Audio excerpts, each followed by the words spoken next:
हम लोग probability theory कर रहे थे। प्रोबेबिलिटी थ्योरी में बहुत सारा बैकग्राउंड, सो मैनी क्वेश्चंस ये, और आज के ये काफ़ी सिग्निफिकेंट, थोड़े से एडवांस क्वेश्चंस। तो स्टार्ट करता हूँ, इसको लर्न करें।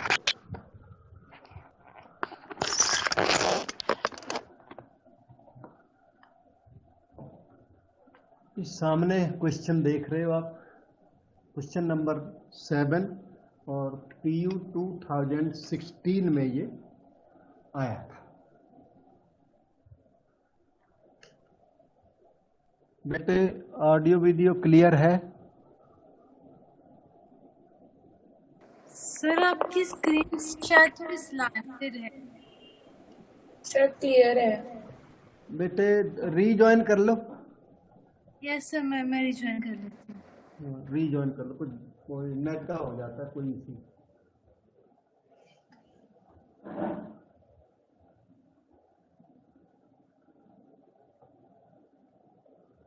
तो क्वेश्चन को हम रीड करते हैं और इसके स्टेप्स समझा देते हैं। If n biscuits are distributed among capital N beggars, इनके पास n बिस्किट्स हैं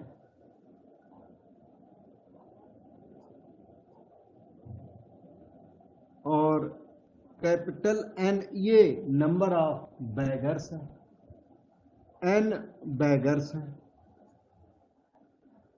ये बिस्किट्स हैं, ये बेगर्स हैं। Find the probability that a particular beggar receives r biscuits. एक बेगर को आर बिस्किट्स मिल जाए, इसकी प्रोबेबिलिटी बतानी। तो ये प्रोबेबिलिटी क्या होता है? Favourable cases divided by total cases. तो पहले हम टोटल केसेज निकालते हैं, फिर फेवरेबल केस में ये आएगा particular beggar gets r biscuits. ठीक है, ओके। तो n बिस्किट्स और कैपिटल N बेगर्स। अब यहाँ पे बात सुनिए, टोटल आउटकम्स फिर निकालूंगा, फेवरेबल आउटकम्स। क्वेश्चन थोड़ा अलग सा है, पिकुलियर सा, पर कम से कम करने के बाद आप इसे कर सकोगे एग्जाम में। तो फॉर टोटल आउटकम्स, क्योंकि इसमें परम्यूटेशन कम्बिनेशन लगता है, जो कि आप काफ़ी आउट ऑफ टच हो जाते हैं इस स्टेज तक आते आते। फिर हम याद दिला रहे हैं, इनमें n बिस्कुट्स है। तो देखिए, 1 biscuit, first biscuit can be given away in capital N बीज, क्योंकि फर्स्ट बिस्किट हमारे हाथ में, उसके लिए इतने सारे बेगर्स रेडी हैं। तो first biscuit can be given away in n ways. एक बिस्किट के n वेज हैं। अगर जो आपने सेकेंड बिस्किट हाथ में ले लिया तो उसके लिए भी n वेज हैं। इस तरह से आपने जब हाथ में nth बिस्किट को होल्ड किया तो उसके लिए भी n वेज है। तो total ways in which these biscuits can be distributed among n beggars is, ये टोटल आउटकम्स हो जाएगा। यह है capital N ways into capital N ways into capital N, क्योंकि you have to do all the activities at a time. इसमें लगती है fundamental principle of counting, FPC से ये मल्टीप्लाई हो जाएंगे। How many times? Small n times, क्योंकि nth biscuit तक आपने डिस्ट्रीब्यूट किया। तो ये कैपिटल N की पावर n, ये तो हो गए टोटल आउटकम्स। अब बात करनी है फेवरेबल आउटकम्स की।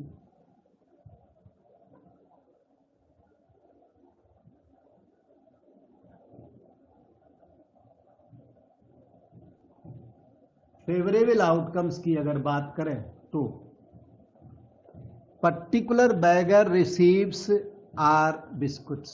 ये देखो, find the probability that particular beggar receives r biscuits. कोई एक पर्टिकुलर बैगर है, उसको आर मिल गए और रिमेनिंग को फिर रिमेनिंग में डिस्ट्रीब्यूट करना है। ठीक है, a beggar gets r biscuits. एक कोई आर मिल गए, r biscuits out of n. Biscuits हैं कितने आपके पास? एन है। तो in N C R Bs, एक बैगर को आप बिस्किट्स दे देने, ना कोई फर्स्ट बिस्किट ना कोई सेकंड बिस्किट, एन में से आर को हमने उसको दे दिया, तो एन सी आर वेज हो गए।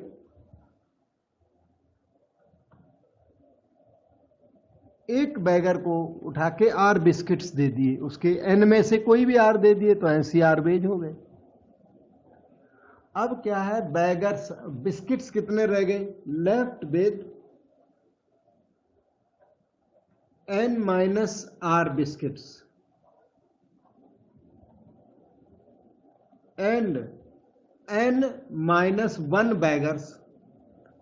एक बैगर चला गया, एक बैगर को एनसीआर भेज हो गए, जो रह गए उनको भी डिस्ट्रीब्यूशन करना है। एन माइनस वन बैगर्स रह गए, तो इनको डिस्ट्रीब्यूट करने के कितने तरीके हुए? जो एन माइनस आर बिस्किट्स रह गए, इसमें देखिए फर्स्ट बिस्किट या कोई भी one biscuit can be distributed in an minus one वे। जो आपके पास एन माइनस आर बिस्किट्स रह गए, उनमें फर्स्ट बिस्किट जब आपने पिकअप किया तो इतने बैगर्स होंगे, सारे हाथ रेज कर रहे हैं, हमको दीजिए हमको दीजिए। Second biscuit can be given in again n minus one way. Last biscuit n minus rth biscuit can be given in again n minus one way। तो ये आपके आ रहे फेवरेबल आउटकम्स। मैं बोलूंगा इस सब के बेस पर मैं फेवरेबल लिख ही देता हूं। फेवरेबल आउटकम्स, टोटल आउटकम्स आप पहले लिख चुके हैं। फेवरेबल आउटकम्स में एक तो नंबर ये आएगी, एक बैगर को आपने एनसीआर बिस्किट्स दे दिए इनटू ये n minus one n minus one n minus one.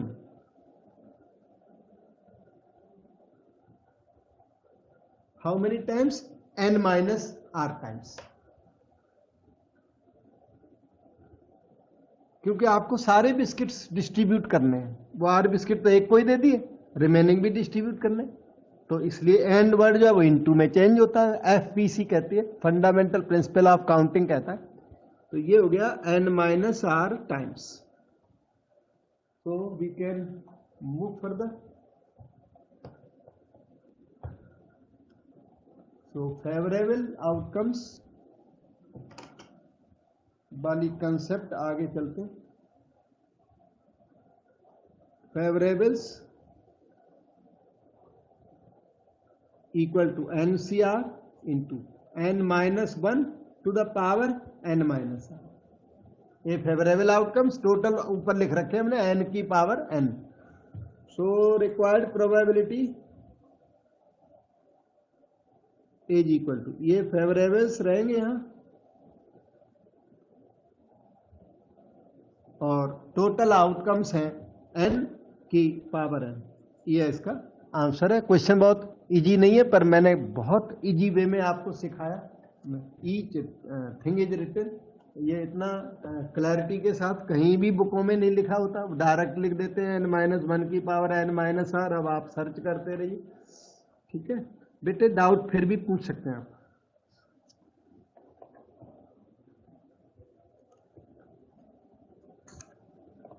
Tanya video हो गया क्लियर बेटा? तान्या सर मुझे पूछना ही था, ये स्टार्टिंग में हमने। हाँ जी, यस सर, हो गया क्लियर। हो गया, ठीक।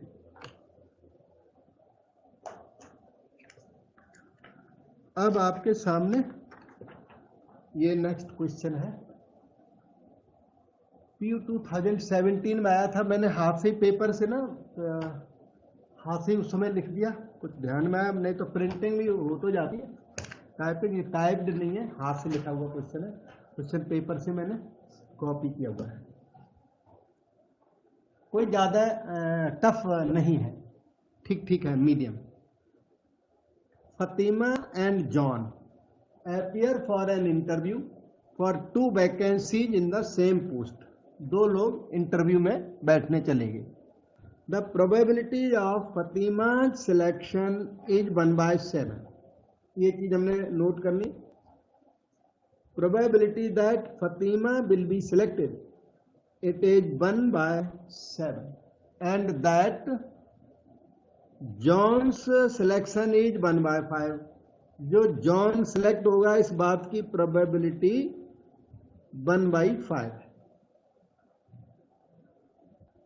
What is the probability that both of them will be selected. Number 1 probability both will be selected. ये पैटर्न काफी फेमस है, +2 में खूब कराते रहते हैं, कंपटीशंस में ये आता है, +2 में ये आता, इवन +1 में कभी कभी आता रहता है, और BSc में भी आया है, सामने है। बोथ विल बी सेलेक्टेड, यही नेम्स बदलते रहते हैं।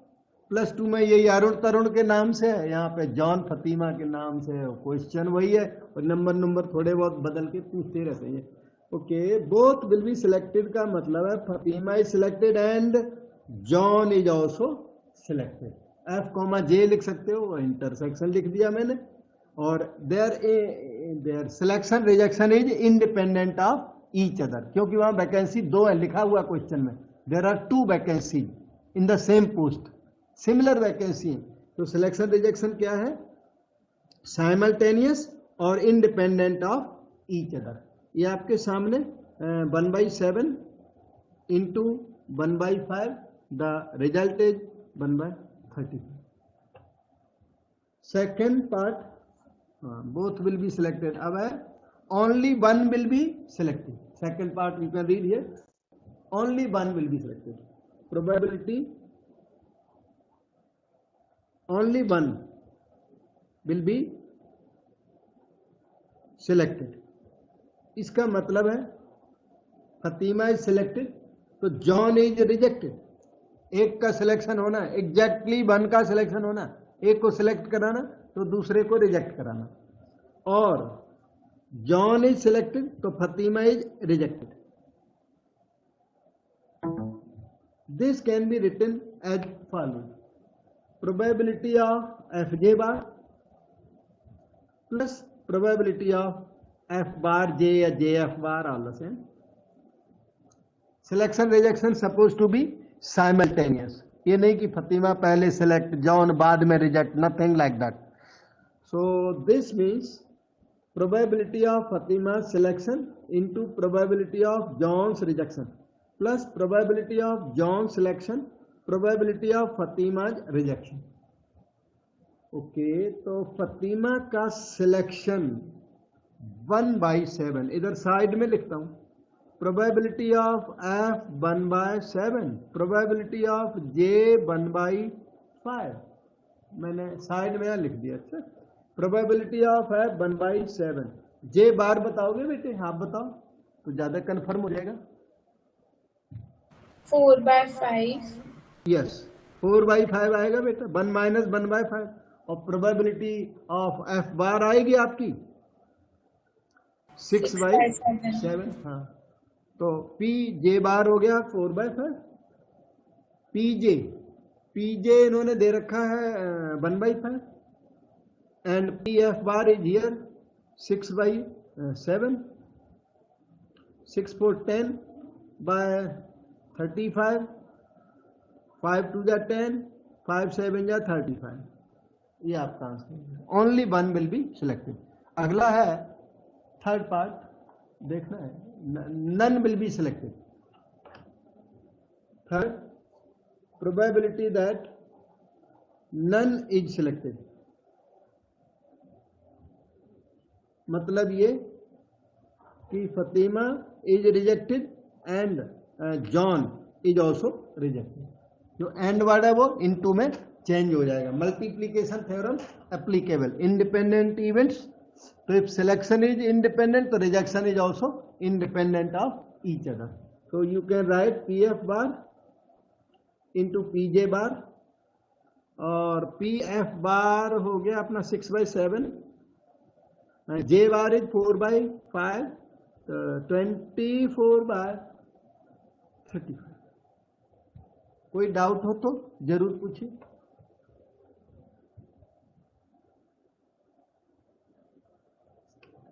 और एक पार्ट इन्होंने तो पूछा नहीं, पर मैं एक पार्ट एक्स्ट्रा बता देता हूँ क्योंकि वो एग्जाम में कभी कभी आता रहता है। So one more part I will tell you. एक minute. Probability that at least one of them will be selected. कोई बता सकता है एटलीस्ट वन का कैसे काम होगा इसका बेटा? Probability of at least one minus probability of none. याद करके रखो बेटी, नन विल बी सिलेक्टेड। अच्छा, probability of at least one minus probability of none. अच्छा, नन का प्रोबेबिलिटी अभी आपने बाहर निकाला हुआ है, neither Fatima selected and nor John selected, जिसकी प्रोबेबिलिटी 24/35 निकाली हुई है आपने। तो 5 - 4 1 11/35 ये होगा at least one will be selected. तो इस टाइप का कोई भी क्वेश्चन आया तो अब आप आराम से कर सकोगे, दिक्कत नहीं आएगी। और अब हम आपको देते हैं नेक्स्ट क्वेश्चन की स्टेटमेंट।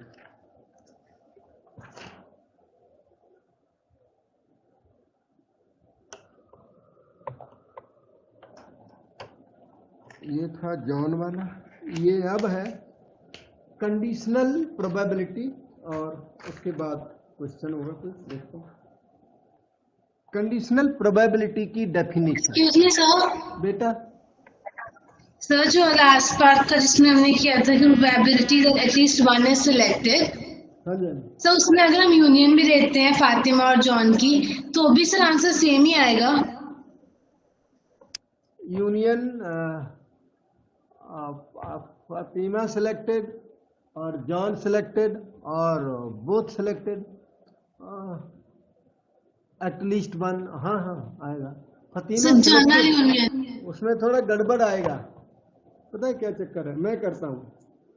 फतीमा से एफ यूनियन जे, ठीक है। तो इसका जो फार्मूला है ना वो तो ये है P F plus P J minus P F intersection जी, ठीक है। Yes sir. अच्छा, तो पी एफ का मतलब, एक सेकंड रुकना, वो नंबर चाहिए ना, नंबर हमने नीचे रखी, ये आ गया। पी एफ का मतलब हुआ 1/7 और पी जे का मतलब 1/5 माइनस 1/7 इंटू 1/5, ठीक है। तो 5 + 7 12/35 माइनस 1/35, ये आ गया 11/35। और पहले 11/35 नहीं आया था यार, सर इसे 1 माइनस ये करना है तो फिर ठीक आ जाएगा। 11/35 आ तो गया, ठीक तो है ये, ठीक है, एटलीस्ट वन। तो ऐसे ये ठीक आ गया, सही आया, सही है, दिक्कत नहीं, मैचिंग है। मैं तो उसी से करता रहता हूँ ना मोस्टली, लेकिन ये थोड़ा सेंस हमें सही लगा तो मैंने ट्राई करके देखते हैं। और हाँ, तो एक और तरीका भी है कि क्या था, एटलीस्ट वन का एक और तरीका आपने बात की तो उसमें ये था फतीमा सिलेक्टेड जॉन रिजेक्टेड, और फतीमा रिजेक्टेड जॉन सिलेक्टेड, और फतीमा रिजेक्टेड जॉन सिलेक्टेड और बोथ सिलेक्टेड। इसका भी आंसर सेम आएगा बेटा, देखो करके दिखा देता हूं, एटलीस्ट वन है ना, कम से कम एक, मतलब आइदर फतिमा और जॉन और बोथ। तो ये हो जाएगा आपका, ये फिर एमी इवेंट वाला फार्मूला लगेगा इसमें, एमी है दिस हैपेंस और दिस हैपेंस और दैट हैपेंस, ये एक्सक्लूजन है। वो एफ यूनियन जे में इसमें एक्सक्लूजन नहीं है, क्योंकि both are likely to be selected. यहां एक्सक्लूजन है इसमें, यही दोनों में फर्क है। F J bar plus, doubt हो मन में पूछो।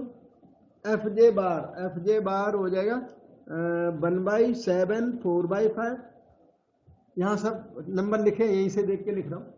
एफ मतलब 1/7 और जे बार का मतलब 4/5, ये इनको देख के लिख रहा हूँ।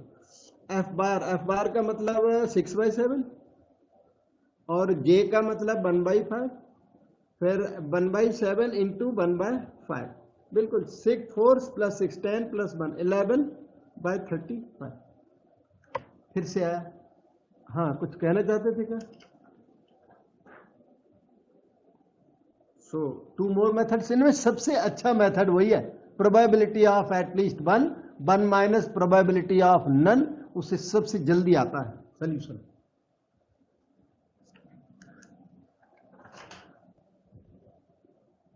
सो we wanted to study conditional probability. Definition मान लिखिए, मैं समझाता हूं आपको। कंडीशनल प्रोबेबिलिटी के लिए होता क्या है? कंडीशनल प्रोबेबिलिटी में 2 इवेंट्स होती हैं। एक इवेंट ऐसी जो ऑलरेडी हैपन हो चुकी है, ऑब्जर्व कर ली गई कि it has happened. F is the event, it is observed to be happened, is observed to be happened. एक ऐसी इवेंट होती है जो ऑलरेडी हैपन हो चुकी है, देख लिया पक्का कि हैपन हो गई, और उसको ध्यान में रखते हुए ई की प्रोबेबिलिटी निकालनी होती है। Is probability to be found,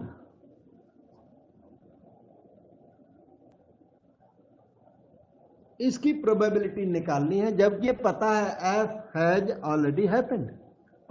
तो इसका मतलब होगा कि probability of E by F is equal to probability of, ये कंडीशनल प्रोबेबिलिटी कहते हैं इसी को, conditional probability of E knowing that F has already happened.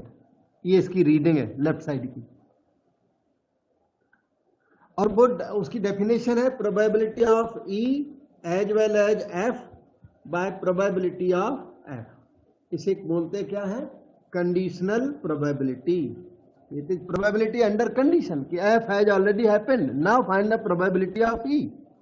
E depend, probability of E depends on F, dependent events हो गई, क्योंकि F already happen हो गई, उसने ई के ऊपर कोई फर्क डाला होगा, तो वो फर्क की अकाउंटिंग करते हुए ये कंडीशनल प्रोबेबिलिटी होती है।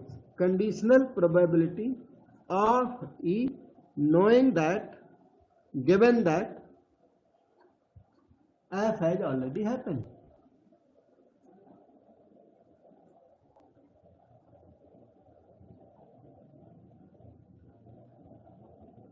तो ये रही डेफिनेशन। अब इसका थोड़ा सा यूज कराता हूं। ये देखिए, इसका यूज करने के लिए क्वेश्चन नंबर 1 आपके सामने।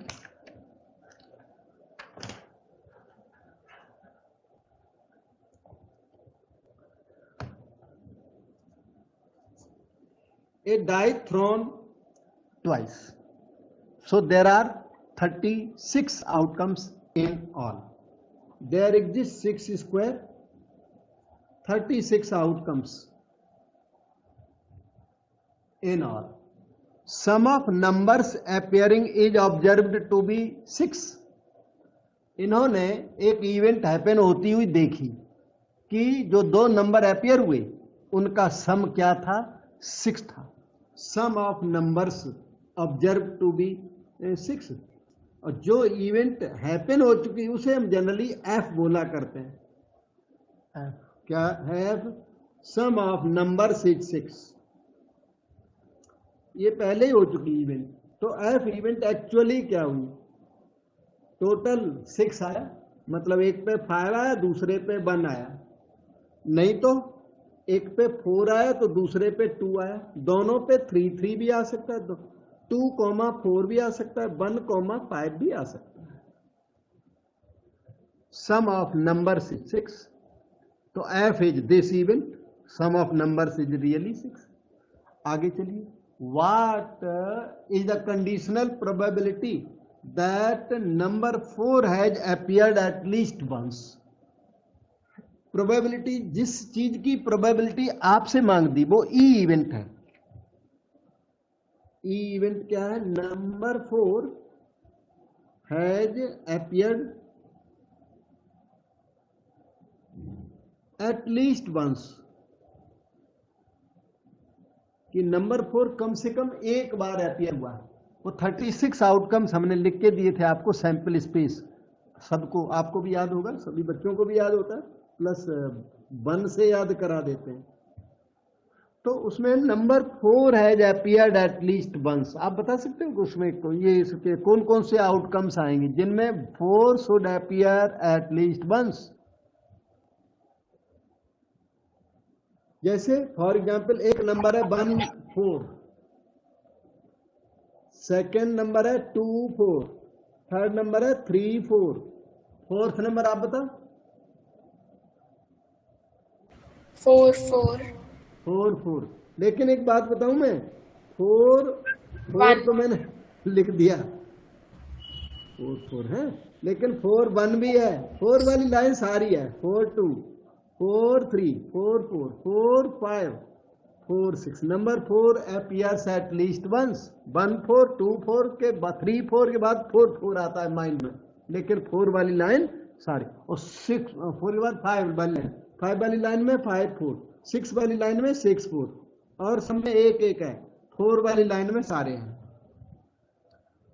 अब आपका ई यहाँ पर रेडी है, एफ वहां पर रेडी है, और हमें चाहिए probability of E by F, conditional probability that 4 has appeared at least once. एक minute, 4 has appeared at least once, ये वाला conditional probability of E knowing that f has already happened is given by this E intersection F. E intersection F में क्या क्या आएगा, जो E में भी हो और F में भी हो।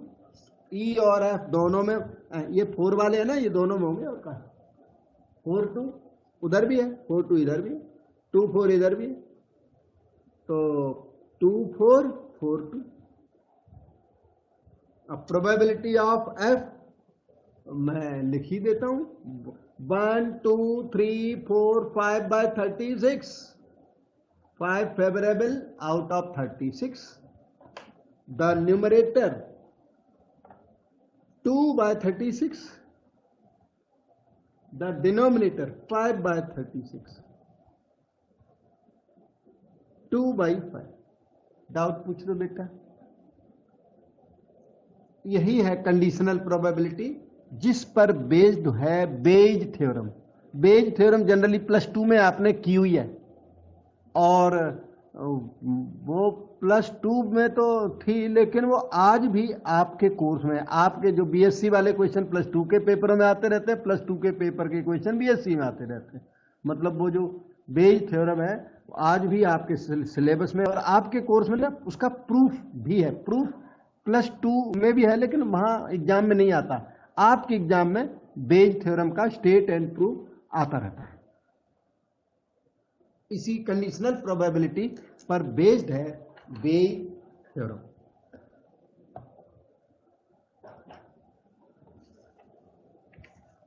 तो हम अभी नेक्स्ट क्वेश्चन देखते हैं बेटे। ये है नेक्स्ट क्वेश्चन नंबर 3, देख सकते हो। इस पे पीयू का ईयर तो नहीं लिखा है, पर ये बिल्कुल पेपर का क्वेश्चन है, क्वेश्चन पेपर में आया था और मैंने वहीं से ये कॉपी प्रिंट किया हुआ है, टाइप किया हुआ है, तो लेकिन ईयर मुझे याद नहीं कब आया था। Okay, an urn contains a white chips B blue chips. Question को समझने की ट्राई करें, क्वेश्चन क्या बोल रहा है। ये अर्न है, इसमें ए वाइट, ए का मतलब 5, 10, 15 वाइट, कोई number I, a white chips, और b number b blue chips, b can be 40, b can be 30। अब कहता है a chip is chosen at random from the urn, इस अर्न में से एक चिप आपने चूज किया, ए चिप इज चोजन। जब आपने चिप चूज की तो हो सकता है वो वाइट चूज हो गई हो, वाइट इज चोजन,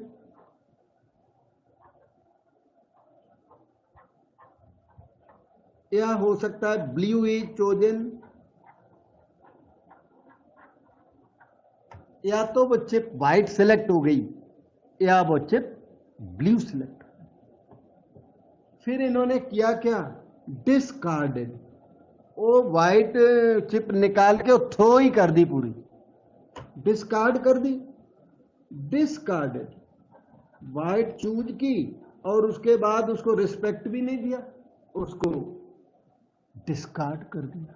डिस्कार्ड करने के बाद हमारे पर्स में वाइट कम हो गई, A-1 वाइट हो गई बेटे।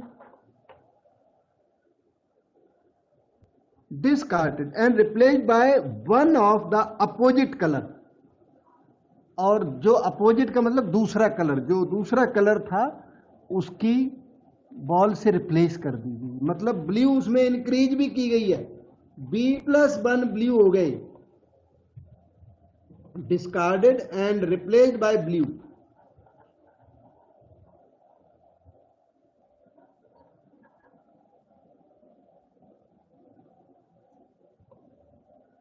ये हो गया। इसी तरह इधर हुआ होगा बिल्कुल, अगर आपने ब्लू सेलेक्ट किया, क्योंकि आइदर दिस हैपेंस और दैट हैपेंस, बीच में और वर्ड है, इधर दिस केस और दैट केस। एग्जाम में केस 1 केस 2 करके आप करोगे, बाद में दोनों की प्रोबेबिलिटी जो आएंगे उनको ऐड करोगे, क्योंकि केस जब भी बनते हैं लास्ट में फाइनली उनको ऐड करना होता है। तो ब्लू सेलेक्ट हुई तो हुआ क्या, वो भी डिस्कार्डेड एंड रिप्लेस्ड, उसको भी डिस्कार्ड किया and replaced by white. Discard किया और वाइट से रिप्लेस कर डाला। ये देखो अब की बार सिचुएशन ऐसी, ब्लू सिलेक्ट हो गई, B-1 थ्रो कर दिया आपने, ये ब्लू थी, बी कम रहेगी और वाइट इंक्रीज होगी, A+1।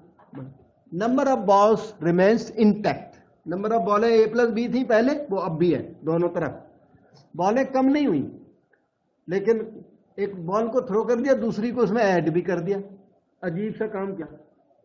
Then a second chip is drawn, उसके बाद एक फाइनल ड्रॉ किया आपने, इधर से सेकेंड चिप,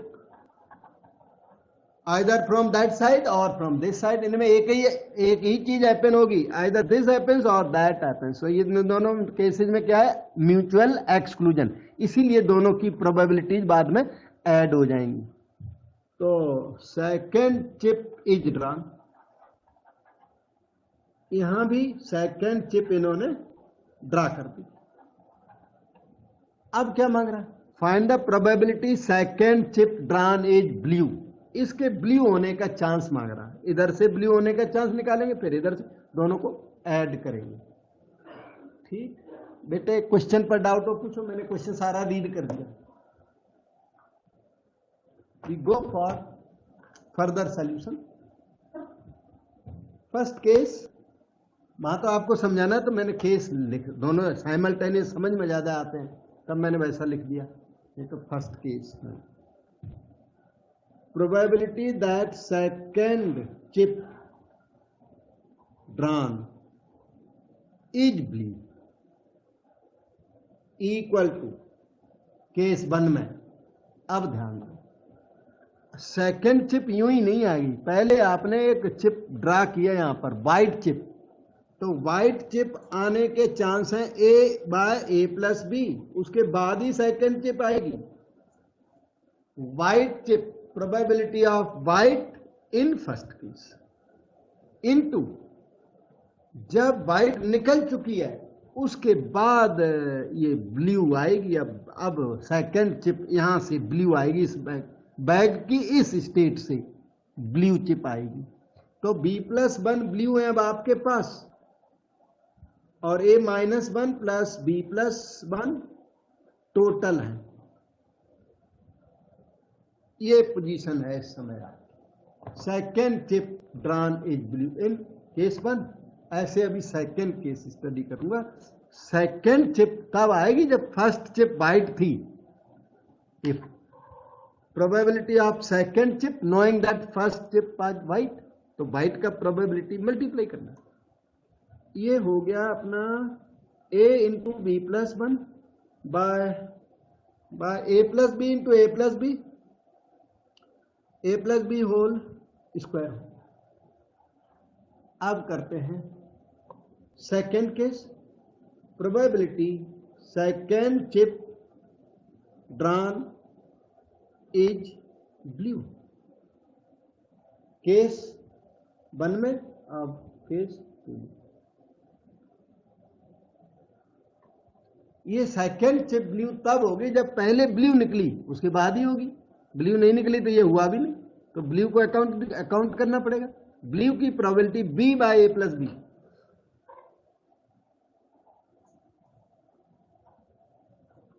उसके बाद ब्लू ड्रा करने की, इस सिचुएशन से ब्लू ड्रा करने की प्रोबेबिलिटी B-1 ऊपर और नीचे A+1 plus B-1। This can be written as B into B-1 by A+B whole square.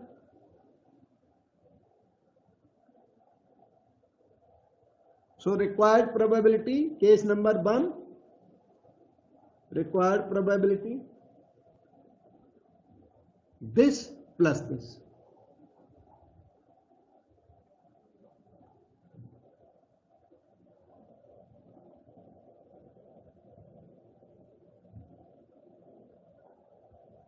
A+B whole square दोनों में है, ऊपर हो गया। बस ये ठीक ही है, मतलब इसमें कुछ ज़्यादा पॉसिबिलिटी नहीं है कैलकुलेशन की। So this is okay. Expand करके लिख दो, कुछ खास फायदा दिख नहीं रहा राइटिंग का। री राइटिंग का कोई खास फायदा नजर नहीं आता। बेटे डाउट पूछो।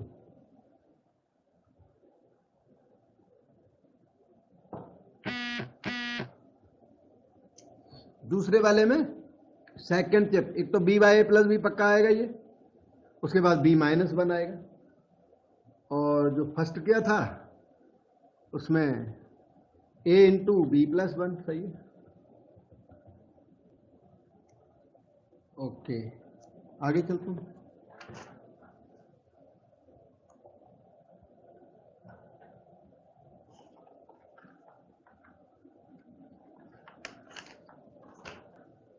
ऑब्जर्व दिस क्वेश्चन, एग्जाम्पल के नाम से है। कुछ कंडीशनल प्रोबेबिलिटी, कुछ छोटा मोटा काम है, कभी कभी आ जाता है ना क्वेश्चन से।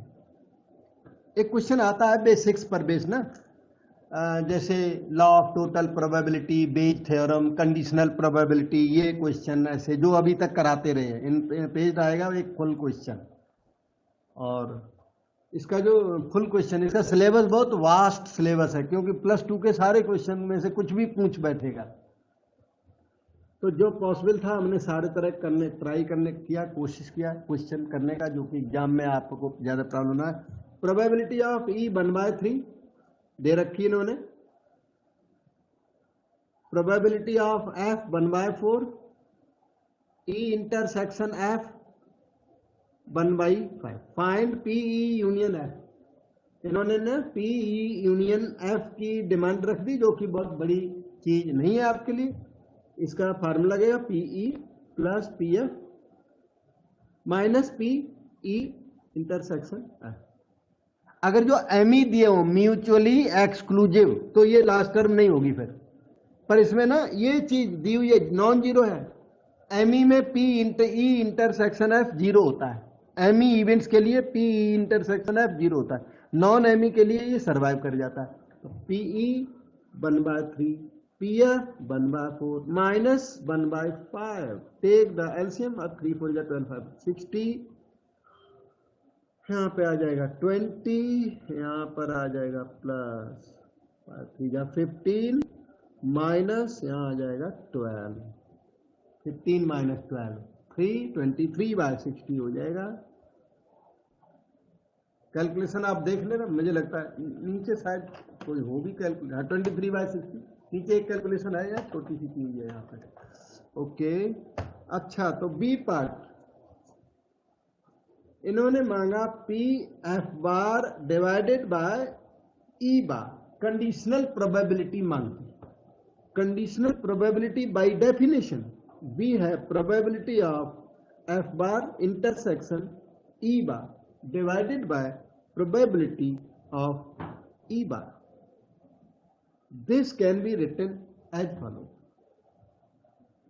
Probability of F bar intersection E bar का मतलब होता है डिमोर्गन्स लॉ, शायद याद होगा आपको, F यूनियन E होल बार।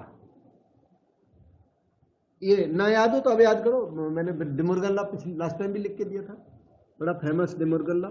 और ये ना इसका 1 minus probability of F union E, further इसका फार्मूला, क्योंकि प्रोबेबिलिटी ऑफ ए बार, यहां समझो, probability of A bar is 1 minus probability of A, वही लगा दिया मैंने फार्मूला।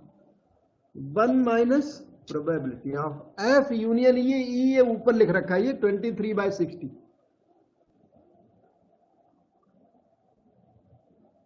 तो साइड वर्क ने आपने आपकी हेल्प कर दी। 60 माइनस 20 40, 40 माइनस 37/60, ये आ जाएगा न्यूमरेटर में, वो साइड में पूरा फुल कैलकुलेशन है इधर। और डिनोमिनेटर में PE bar, E bar, PE is 1/3, P ये रही 1/3, पीई बार हो गया 2/3, यहां पे 2/3 इंसर्ट कर दो और माइनर सी कैलकुलेशन कर दो।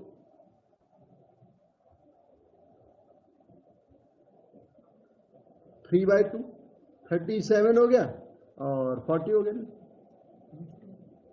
डाउट पूछो बेटा। इसमें 2 पार्ट थे, we have done both parts.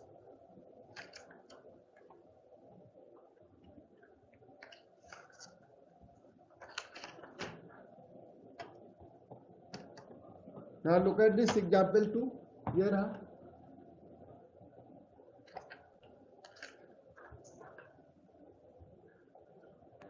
Conditional का क्वेश्चन है और कोई हार्ड नहीं है, आसान है, लेकिन ये अब भी आ जाते हैं एग्जाम में। जो प्रॉब्लम ये है, इसलिए कराना होता है थोड़े बहुत क्वेश्चन। +2 +1 लेवल मानता हूं मैं कंडीशनल को, कंडीशनल प्रोबेबिलिटी बेस्ड थ्योरम ही सब +1 +2 है, लेकिन इधर भी important. In A class 40% read maths, probability that a student is selected and the student reads maths, the probability is 40%.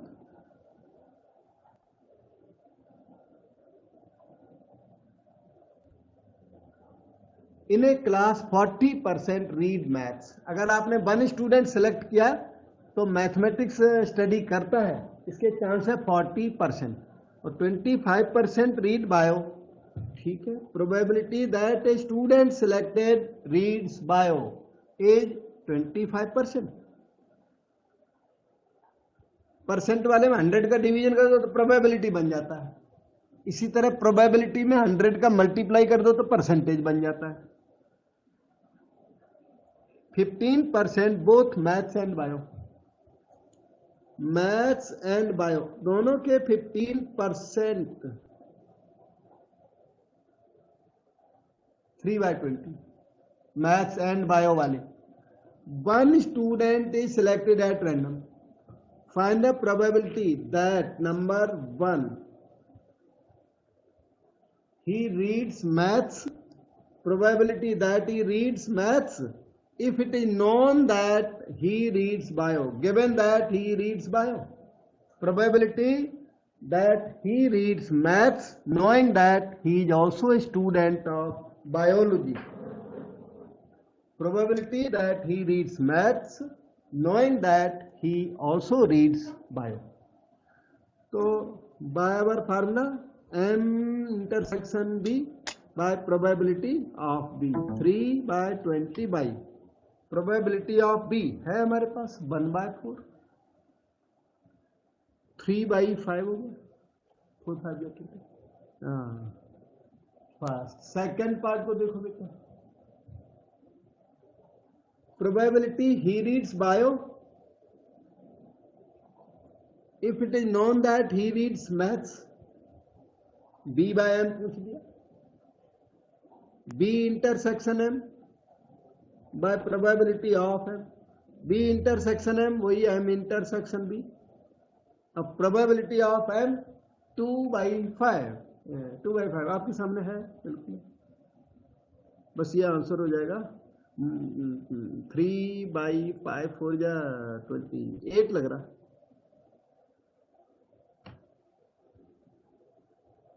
बेटे डाउट पूछ लो, हो गया, 2 ही पार्ट थे इसमें, both parts are done, easy था, छोटा क्वेश्चन।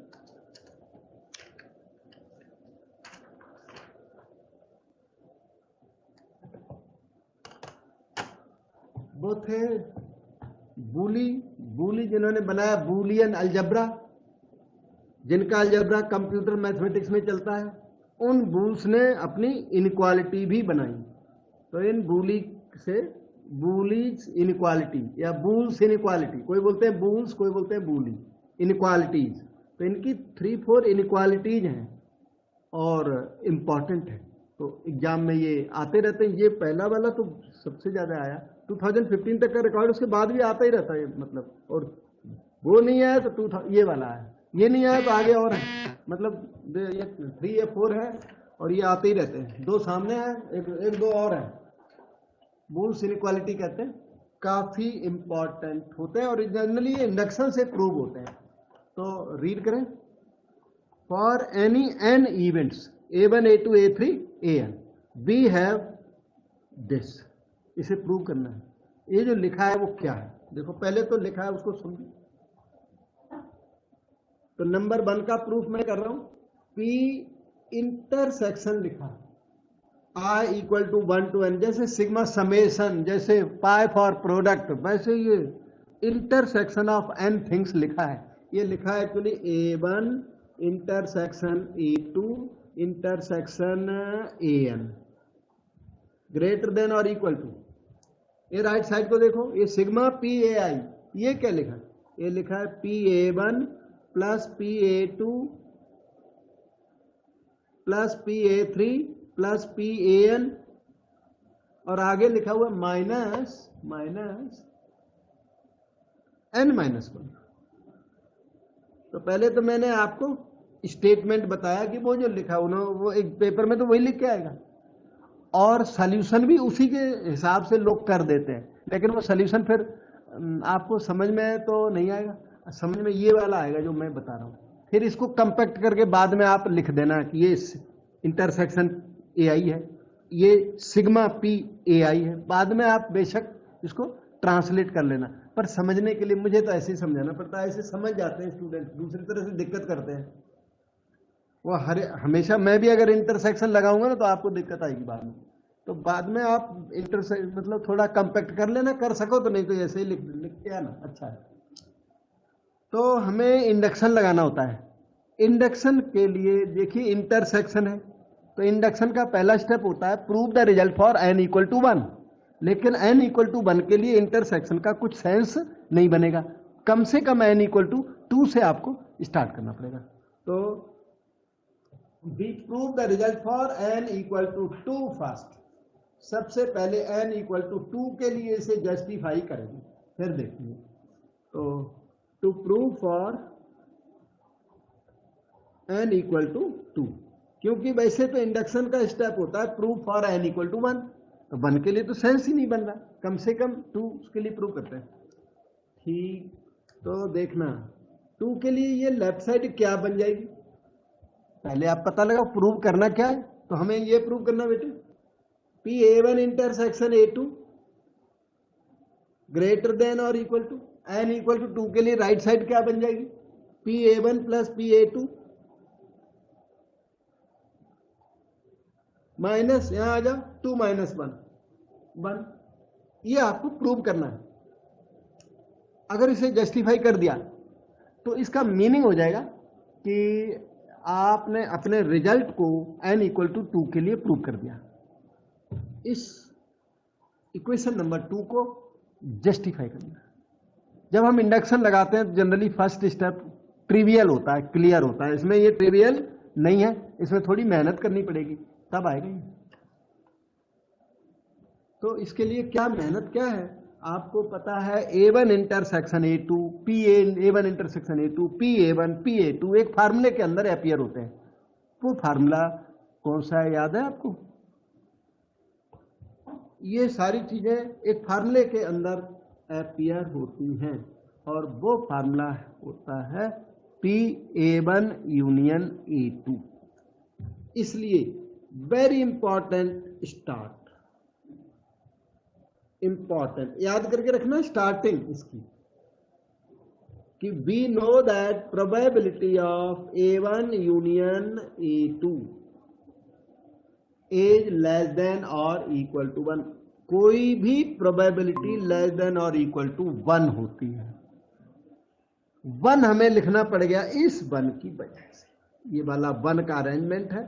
A1 यूनियन A2 के अंदर ये चीजें अपीयर होती हैं, तो इससे वो रिजल्ट एक्सपेक्टेड है, इसलिए इसे तो याद कर लो। यहां से स्टार्ट है, इसके बाद दिक्कत नहीं है, पर ये इंपॉर्टेंट फैक्ट मैंने इधर इंपॉर्टेंट लिख दिया, उधर नोट लिख दिया, फिर भी याद ना करो तो आपकी गलती। PA1 यूनियन A2 को ओपन करो, PA1 plus PA2 minus PA1 intersection A2 less than और इक्वल टू 1 हुआ। और वो 2 टारगेट है आपका, इसी से आएगा वो टारगेट, ट्राई करो उसको अचीव करने की। Minus PA1 intersection A2 less than और इक्वल टू, ये इधर लिख दिया, PA1 PA2 उधर शिफ्ट करो।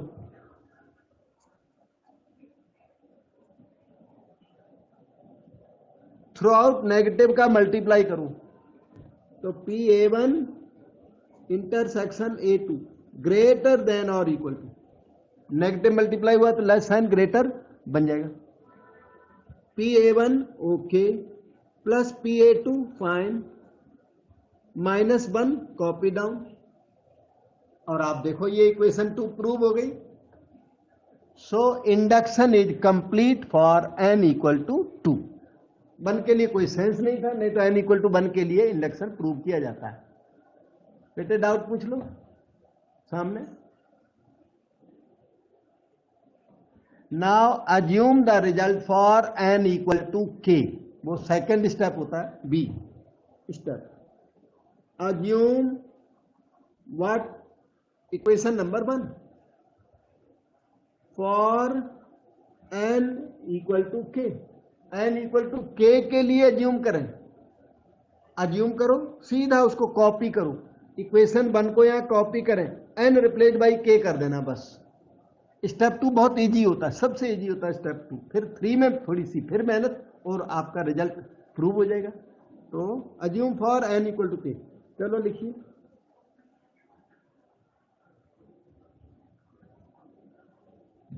ग्रेटर देन PA1, बहुत नोटिस में रखना, PA2, ये जो ओपन फॉर्म में लिखा हो इसलिए इजी पड़ रहा है, नहीं वो इंटरसेक्शन लिखे जाओ, पता ही नहीं लगता वो क्या रहा।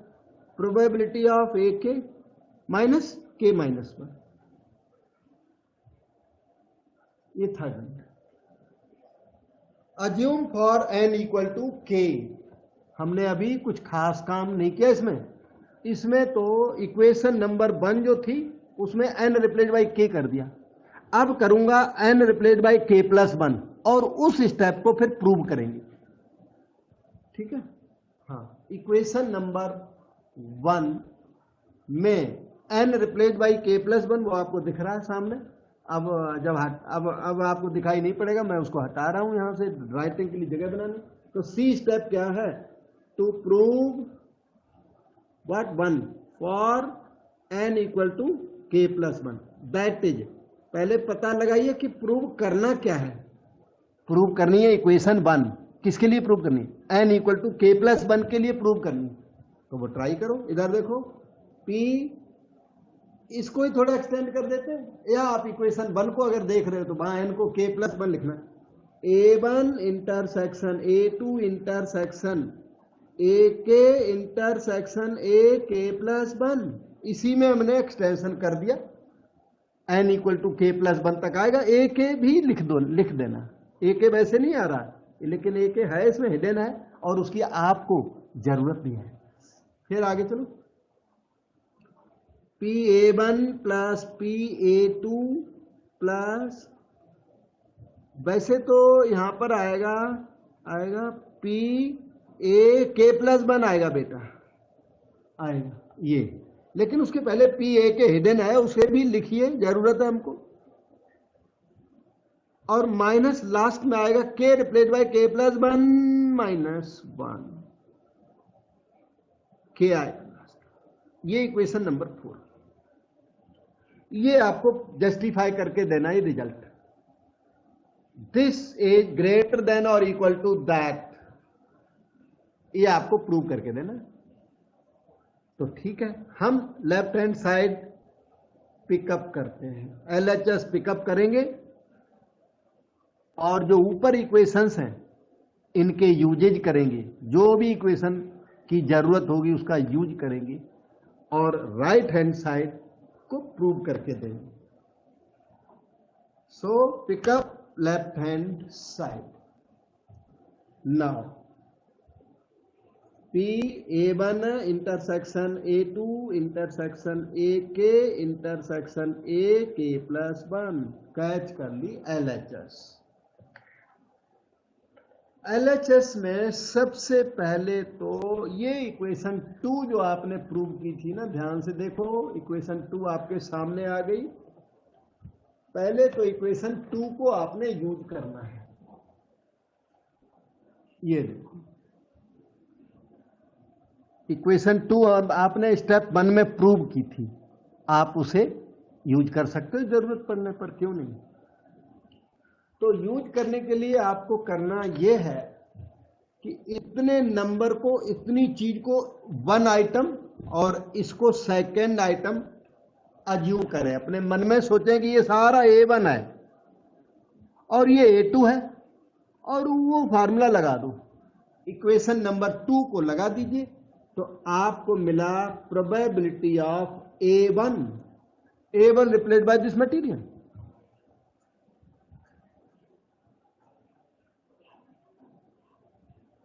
Plus probability of A2 replace by this -1, ये हमने यूज 2 कर दिया।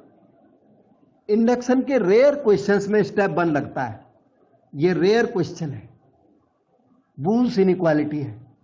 बूल्स इनइक्वालिटी होने की वजह से इसमें रिगरसनेस है, रिगरस है, और इक्वेशन 2 भी यहां पर यूज हुई है, नहीं तो इक्वेशन 2 यूज मोस्टली नहीं होती, पर ये स्पेशल क्वेश्चन है, तभी तो डिग्री में रखे हुए, नहीं तो +1 को दे दें, +1 को प्रूव करने को दे दें।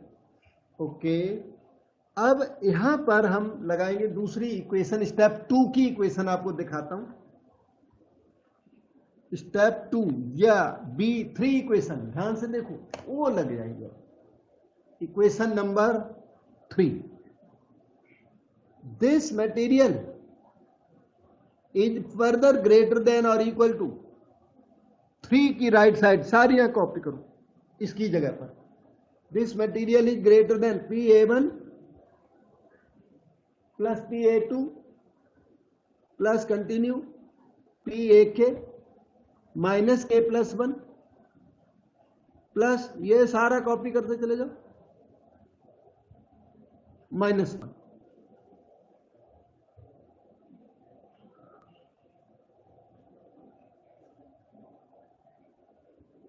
+1 -1 कैंसल, और इस चीज को आप लिख लीजिए 10। You have the following, A1 intersection A2 intersection AK intersection AK+1 greater than और equal to Pa1 plus Pa2 प्लसpak प्लस pak+1 और फिर माइनस के। ये प्रूव हुआ, यही मुझे लगता है लाना था। यहाँ दिखाता हूँ राइट साइड इसकी। हाँ देखो, हाँ दिख रही है बिल्कुल। आप इसे दोनों को देख सकते हो, ये और ये देखो मैच करके, इसलिए आपका आंसर आ गया। फिर वुल्स इनइक्वालिटी बहुत फेमस इनइक्वालिटी है और इंपॉर्टेंट भी है। और इसके नीचे एक और इनइक्वालिटी है छोटी सी,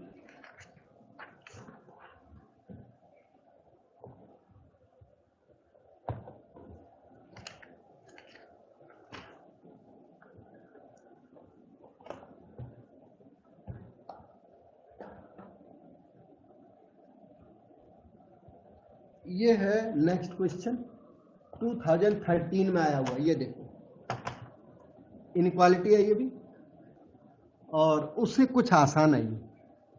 second inequality, to prove, original question ये है अपना, P यूनियन AI, वो था इंटरसेक्शन AI, ये है union AI। A1 union A2 union AN, ये इसका मीनिंग है union AI। I varies between 1 and n, less than और इक्वल टू सिग्मा PAI का मीनिंग है PA1 plus PA2 plus continue PAN। ये आपको प्रूव करके देना है, ठीक है। वही फिर n इक्वल टू 2 के लिए प्रूव करोगे, n इक्वल टू k के लिए अज्यूम करोगे, और n equal to k plus 1 के लिए प्रूव करोगे। So step 1, prove what 1 for n equal to 2, क्योंकि 2 से कम पे यूनियन का सेंस ही नहीं बनेगा, इसलिए। वैसे n इक्वल टू 1 के लिए होता है इंडक्शन का पहला स्टेप। तो क्या प्रूव करना है, PA1 union A2 less than और equal to PA1 plus PA2। n equal to 2 के लिए दो टर्म आएंगे राइट साइड में, and here is the proof. Small proof है। PA1 यूनियन A2 का फार्मूला अपने पास है, general formula PA1 plus PA2 minus PA1 intersection A2। This is definitely less than और इक्वल टू, ध्यान से देखो ये माइनस किया हुआ है आपने, तो ये PA1 प्लस PA2 से वो स्टेप क्या है, लेस है। यही आपको प्रूव करना था, वो कम है, वो माइनस किया हुआ है तो लेस है, that is less then this. इस तरह से ये इक्वेशन नंबर जो 2 थी वो ट्रू निकल गई। 2 is true. B, assume what 1 for n equal to k। अब आप इक्वेशन 1 को n इक्वल टू k के लिए अज्यूम करोगे, ठीक है। That is PA1 union A2 union AK less than और equal to PA1 plus PA2 plus PAK। ये आपने अज्यूम कर लिया। अब n equal to k plus 1 के लिए उसी इक्वेशन 1 को प्रूव करोगे। To prove what 1 for n equal to k plus 1। n equal to k plus 1 के लिए प्रूव करेंगे। तो आप अभी तो ये पता लगाओ कि प्रूव करना क्या है। प्रूव करनी है इक्वेशन 1, किसके लिए, n equal to k plus 1 के लिए। तो इक्वेशन 1 में n equal to k plus 1 लिखते हुए यहां पहले उसे कॉपी कर लो। A1 union A2 union continue union A, n replace by k plus 1 कर दीजिए। लेकिन यूनियन A के हिडन वाला वो लिखना जरूर है, उसकी जरूरत है आपको। लेस देन और equal to PA1 plus PA2 plus continue PAK plus P A K plus 1। ये हो गई इक्वेशन नंबर 4, जिसे आपने जस्टिफाई करके देना है। बेटे डाउट पूछो।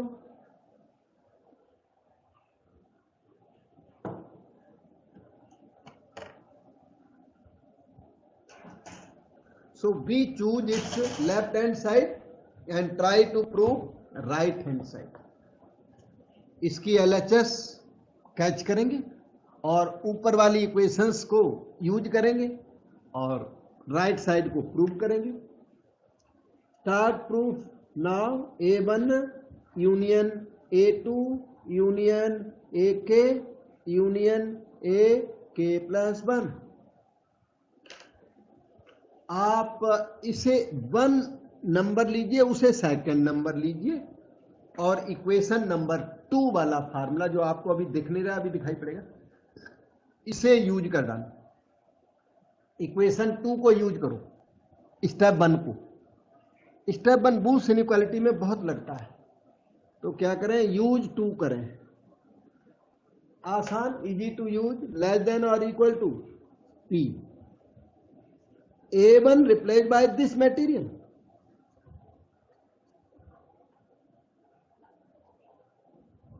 plus P A2 replaced by this material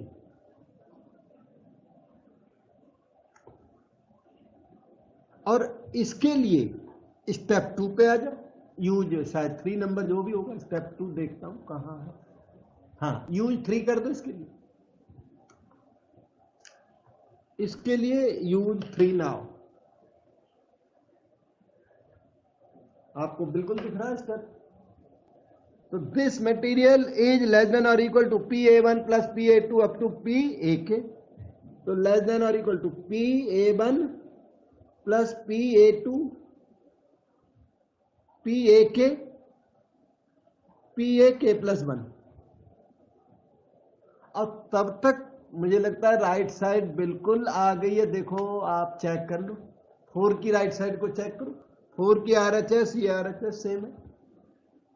और इस तरह से इनइक्वालिटी कंप्लीट हो गई। बूस्ट इनइक्वालिटी 2 कंप्लीट हो गई और 2 मोर शायद हमें करनी होगी। जो भी होगा वो कराएंगे, तो उसके बाद बूस्ट इनइक्वालिटी खत्म हो जाएंगी।